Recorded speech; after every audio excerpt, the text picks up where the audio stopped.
I'll be talking about the pros of assisted and suicide in Texas, and I'm just not gonna waste any time, so I'm gonna get started right now.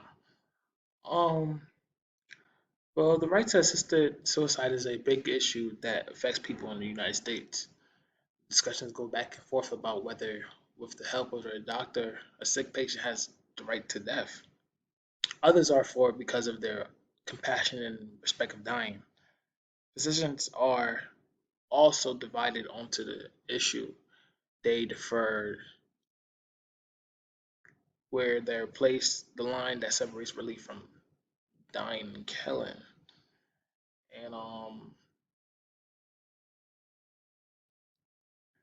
I had got this from the Bernard of Christian. Like I had seen and put my own words into it, but from the evidence of Bernard Christian, I got the evidence from there. And I'll be talking about it a little bit more.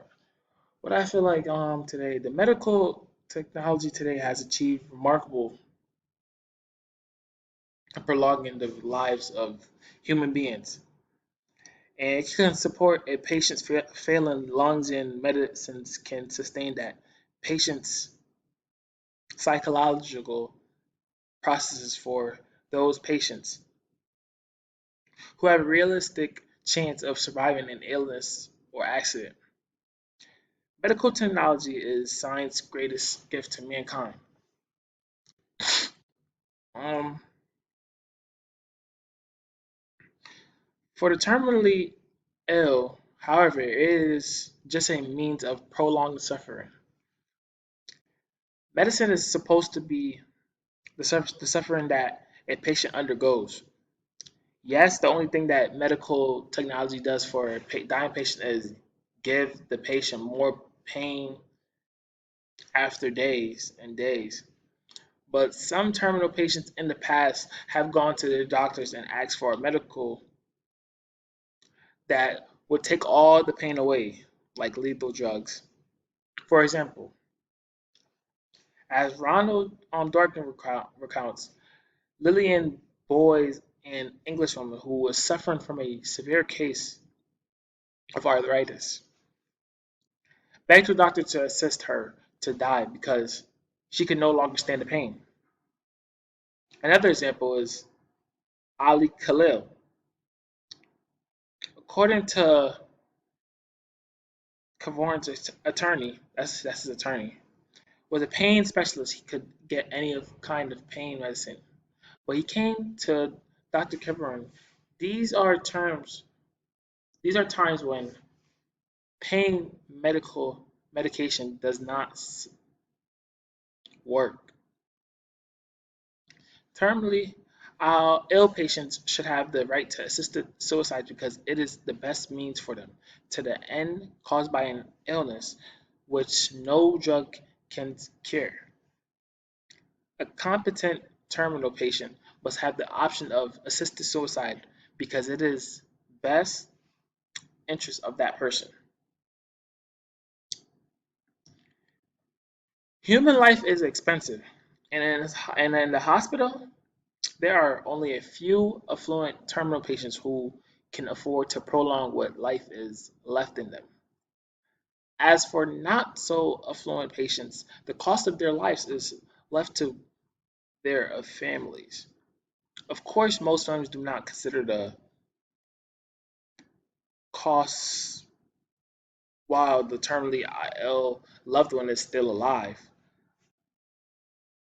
When the loved one passes away, however, the family has to struggle with a huge hospital bill and are often subject to financial ruin.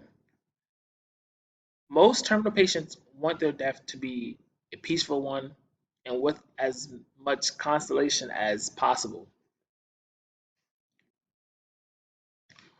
Ronald says that many people want to save their relatives at the expense of keeping them pointlessly alive,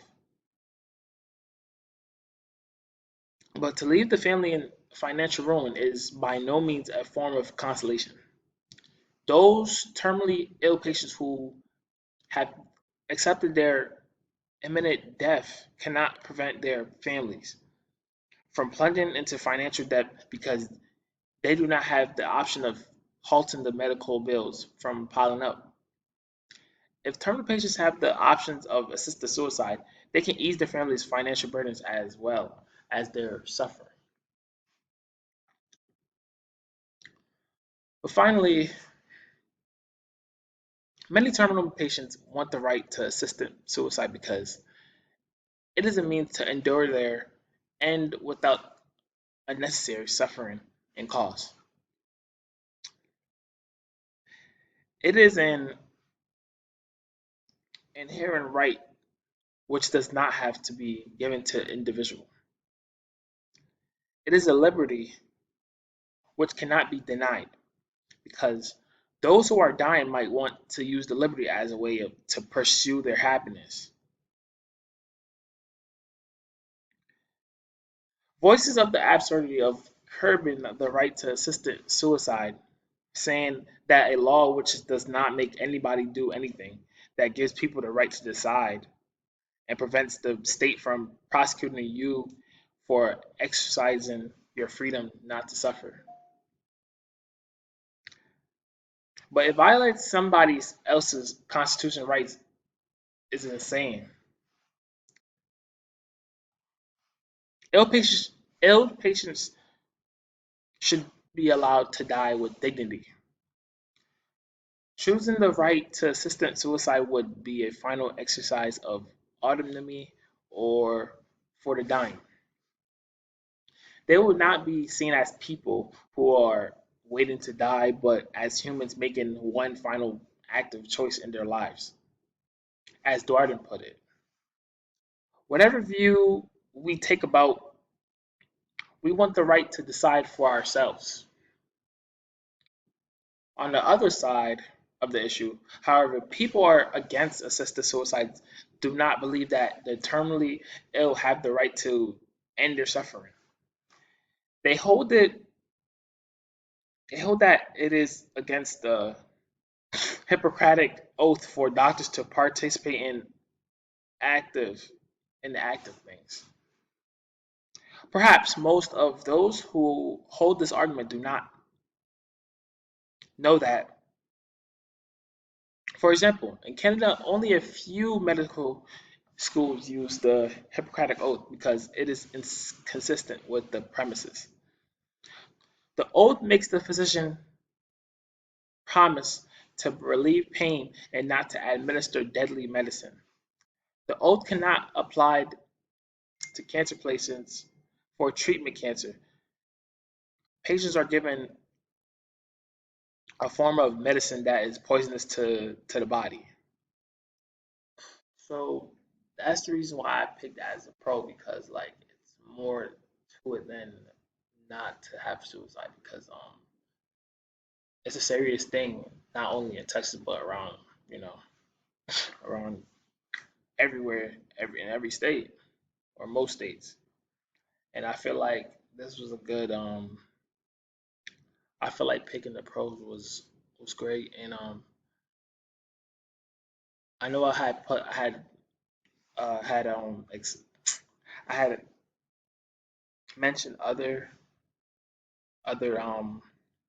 were excited that was responsible for this, but that was the main person that was responsible for where I got my work excited from and where I got the proof from. Thank you and thank you for